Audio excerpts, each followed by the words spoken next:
আসসালামু আলাইকুম।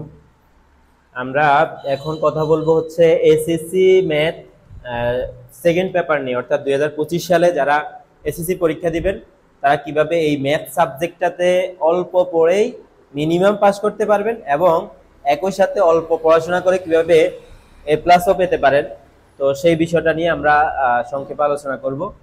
তো আমরা যদি খেয়াল করি, আমাদের যে ম্যাথ সেকেন্ড পেপারটা আছে এইচএসসি পরীক্ষার্থীদের, সেখানে এই 100 মার্কের পরীক্ষার মধ্যে সিকিউ যে অংশটা, সিকিউ অংশের যে অংশটা সেখান থেকে আমাদের দুইটা বিভাগে আসে, একটা হচ্ছে ক বিভাগ আর একটা হচ্ছে খ বিভাগ। ক বিভাগে আছে আমাদের বীজগণিত, ত্রিকোণমিতি, যেখান থেকে 4টা কোশ্চেন, এবং খ বিভাগে আছে জ্যামিতি এবং বলবিদ্যা, যেখান থেকে আমাদের বাকি 4টা কোশ্চেন আসে। তো আমাদের 4টা কোশ্চেন থেকে অ্যান্সার করতে হবে। আমরা জানি যে 5টা কোশ্চেনের টোটাল 8টা কোশ্চেন থেকে আমাদের অ্যান্সার করতে হবে দুই বিভাগ থেকে 5টা কোশ্চেন। এই 5টা কোশ্চেনের মধ্যে আবার আমাদের দুইটা অংশ থেকে, প্রত্যেকটা অংশ থেকে কমপক্ষে দুইটা করে, অর্থাৎ আমাদের ক বিভাগ থেকে মাস্ট দুইটা দিতে হবে, খ বিভাগ থেকে মাস্ট দুইটা দিতে হবে। তাহলে আমাদের 4টা, বাকি একটা হচ্ছে আমরা যে কোনোটা থেকে দিতে পারি। তো এই ক্ষেত্রে আমরা একটা কাজ করতে পারি, সেটা হচ্ছে যেই বিভাগটা আমাদের কাছে সহজ মনে হয় সেই বিভাগ থেকে আমরা 3টা দেব, বাকি একটা বিভাগ থেকে আমরা দুইটা কোশ্চেন, টোটাল হচ্ছে আমরা 5টা কোশ্চেন অ্যান্সার করব। এক্ষেত্রে যদি আমরা খেয়াল করি, আমাদের যেহেতু বীজগণিতের যে অংশটা আছে জটিল সংখ্যা অর্থাৎ 3য় অধ্যায়, এবং বহুপদী এবং বহুপদী সমীকরণ সেটা হচ্ছে আমাদের 4র্থ অধ্যায়। আমরা জানি তুলনামূলক এই অধ্যায় দুইটার অঙ্কগুলা তুলনামূলক অনেক ইজি হয়, এবং যেখান থেকে আমাদের বেশিরভাগ সময় মাস্ট দুইটা আসবেই, তবে বেশিরভাগ সময় এই দুই অধ্যায় মিলে আমাদের মিনিমাম 3টা কোশ্চেন থাকে। আর বাকি যে ত্রিকোণমিতি আছে সেখান থেকে আরেকটা কোশ্চেন, মাঝে মাঝে এখান থেকে 2টা কোশ্চেনও থাকতে পারে।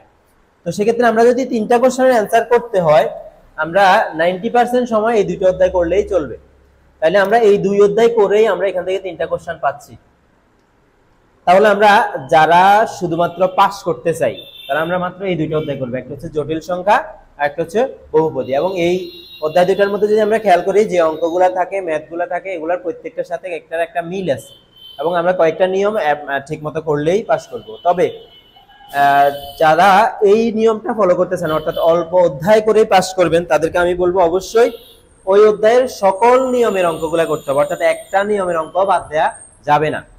সেকেন্ড আসি, আমরা যারা এ প্লাস পেতে চাই তারা যেটা করব সেটা হচ্ছে, আমরা যদি এই অংশ থেকে 3টা কোশ্চেনের অ্যান্সার করি, বাকি আরো আমাদের প্রয়োজন হচ্ছে 2টা।